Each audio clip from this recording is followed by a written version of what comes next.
Here we have the Moto Edge 50A middle-of-the-road, mid-range device from Motorola.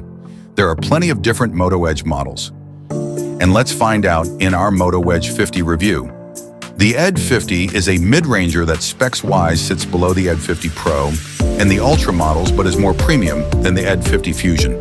In Neo, there are a couple of differences, but the Edge 50 is similar to the Edge 50. Neo we've already reviewed. The phone brings a snazzy vegan leather design, actually in this koala gray colorway. Moto calls the vegan leather suede, and it's smooth and fuzzy to the touch. The covering actually goes up and over the camera bump as well, with just the cameras themselves peeking out, both the back and front curve, into a thin aluminum frame. And the phone feels quite thin and lightweight overall, just as on the Edge 50 Neo. Moto has gone above and beyond when it comes to ingress protection. Here, not only is this phone IP68 rated against water and dust, but it has military-grade resistance to extreme temperatures and conditions, and even drops from as high as 1.5 meters. The display of the Edge 50 is a curved 6.7 inches old OLED with a 1220p resolution, Gorilla Glass 5 protection, and a 120 Hz refresh rate. It's larger than the Edge 50 Neos.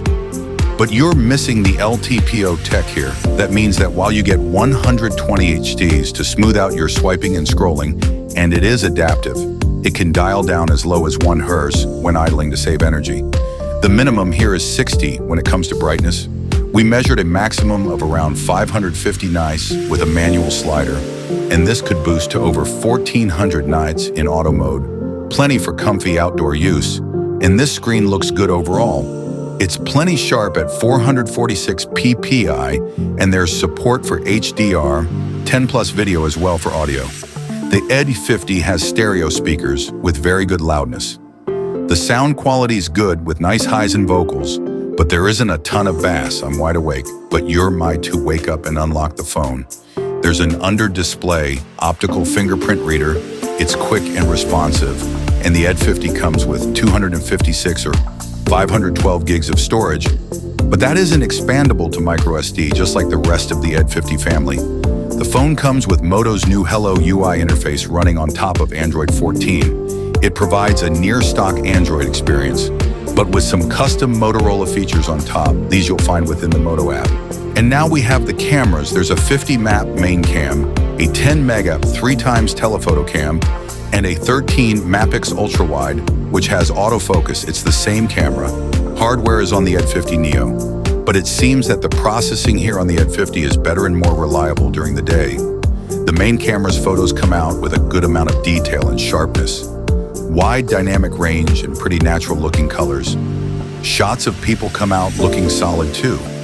In low light, the system can apply night mode automatically. There's plenty of detail, and the sharpness is okay. Noise isn't an issue, and the dynamic range is pretty wide with natural looking. Shadows, the 3x telephone photo camera, produces pretty nice daylight photos. They match the main camera's processing in terms of colors, contrast, and dynamic range. They're not quite as sharp or detailed though. At night, the 3x zoomed shots are clean with a balanced exposure. The sharpness and detail are actually about the same as the main cam. Here, the ultra-wide cam produces photos that are less sharp than the other two cameras, and the dynamic ranges is more limited. With darker shadows, the colors are less saturated too. Still, the results are decent for an ultra-wide. In this price range, since this camera has autofocus, you can take close-up macro shots with it, but actually the main cam can focus at a similar close distance in low light.